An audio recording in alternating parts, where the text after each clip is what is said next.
Hey everybody, this is Casey, and welcome to my house. I want to let you know that I miss you guys, and I hope you're having a great week. And before I share with you today's devotion, I want to let you know a few different things that I've been working on. All of them are ways that will help us all to stay connected as a church. The first one is through this really old school method. It's such an old school way to stay connected. You probably have never even heard of it. You might want to ask your parents. It's called writing a letter to somebody. Yeah, like with a stamp that you have to lick and put on. Yeah, writing a letter. This past week, we challenged everyone to write a letter to somebody else. Hopefully you did that challenge, and if you're lucky, this week, you're gonna receive a letter back from that same person. So if you're an adult and you receive a letter this week from a kid, I would encourage you to send them a letter back. Because writing letters is a simple and an old way to stay connected, but it's an excellent way. And we all have the time. So that's one way. Another way is through our weekly parent email. On Tuesdays, I send an email out to all the parents from our church, letting them know ways that they can stay connected to church and help their kids at home.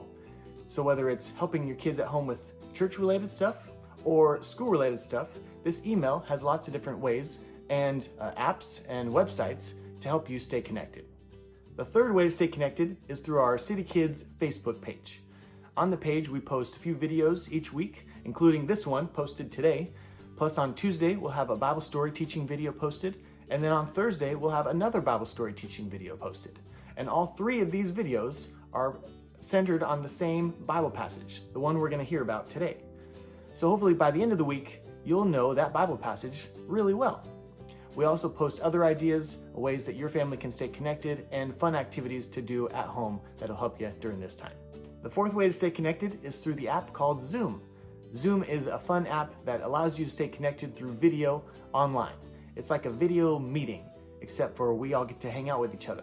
And we have two different chances for you to do that together with us. The first one is Sunday mornings from 9 to 10.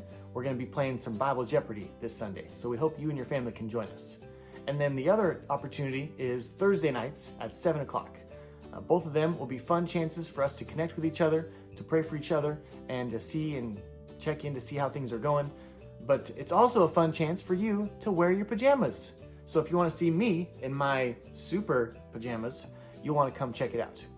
I'd encourage you to make sure your pajamas are clean both times.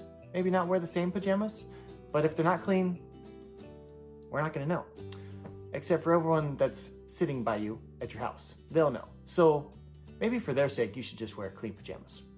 But these are some fun ways to stay connected and ways that I'm working on that will help us all stay connected. If there's apps or other ways that you have been using to connect with your family and your friends, please let me know so we can use those and we can continue to stay connected during this time. So our week 1 challenge had to do with a spoon. You might remember that I challenged all of us to look for objects in our lives that remind us of God's love.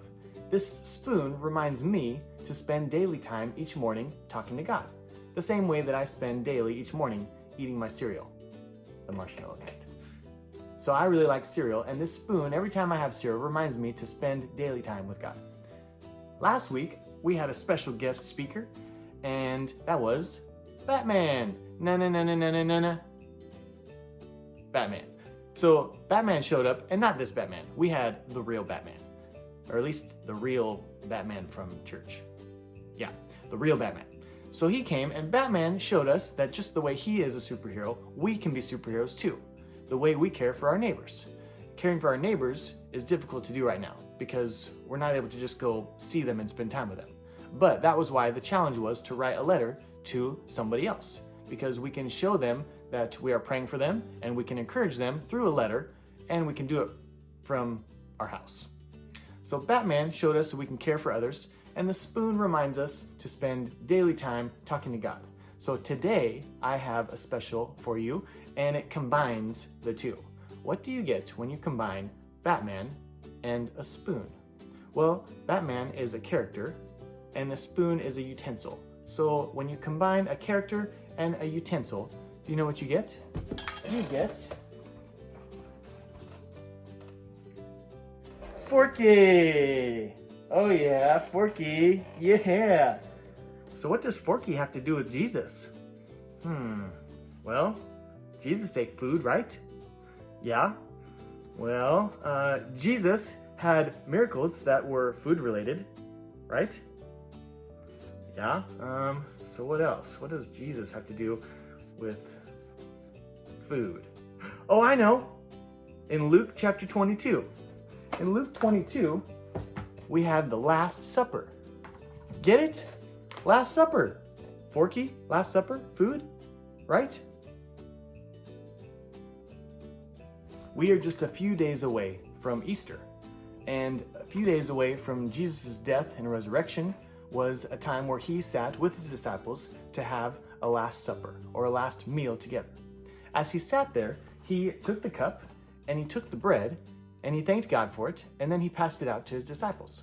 He told them that whenever they eat, whenever they drink, they're to remember what Jesus had done for them. And we get to remember what Jesus has done for us whenever we eat and drink too. Jesus knew that the disciples needed to eat and drink. He knows that we need to eat and drink as well. And so whenever the disciples would eat and drink, they would remember what Jesus had taught them, and remember that Jesus loved them, and remember the time that they had spent with Jesus. Eating and drinking are part of our regular routines as well. Jesus knew that. So when we sit and eat dinner, breakfast, lunch, or when we drink, we can be reminded of what Jesus has done for us because he loves us. And it doesn't matter what we might be facing. The disciples had some really tough times ahead of them, and because they had spent that time with Jesus, they knew whenever they ate and drank, they knew Jesus was with them and that Jesus loved them. And we might be facing some tough situations too. So if this whole quarantine time has been really tough on you, just know that when we eat and drink, we can be reminded of God's love for us as well. My Bible verse for you today is 1 Corinthians 11:26, and I got some motions for you, so I think you'll like it. All right, let's see if you can say it with me. For whenever you eat this bread and you drink this cup, you proclaim the Lord's death until he comes. Okay, can we say that together? All right, so for whenever, so make your hand like a sun up and down. For whenever we eat this bread, think of a really good sandwich, and we drink this cup, we proclaim, or we say, or we announce the Lord's death, like on the cross, until he comes, like comes down to earth, okay? 1 Corinthians 11:26. For whenever we eat this bread and we drink this cup, we proclaim the Lord's death until he comes. Hey, good job. We'll see on Thursday night at 7 who can say that verse. Until then, continue to look for ways that you see God at work in your life. And during your mealtime, be sure to thank him for what he's done. Don't just thank him for the food, but thank him for what he has rescued you from, what he has saved us from, and thank him for the ways that you continue to see God at work in your life. Forky thought that he was just trash. It took a special cowboy, Woody, to help him see that he was loved and valued. And God loves and values us.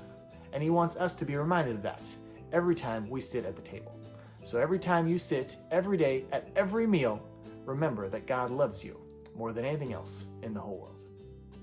Have a good rest of your day. I hope to see you all soon.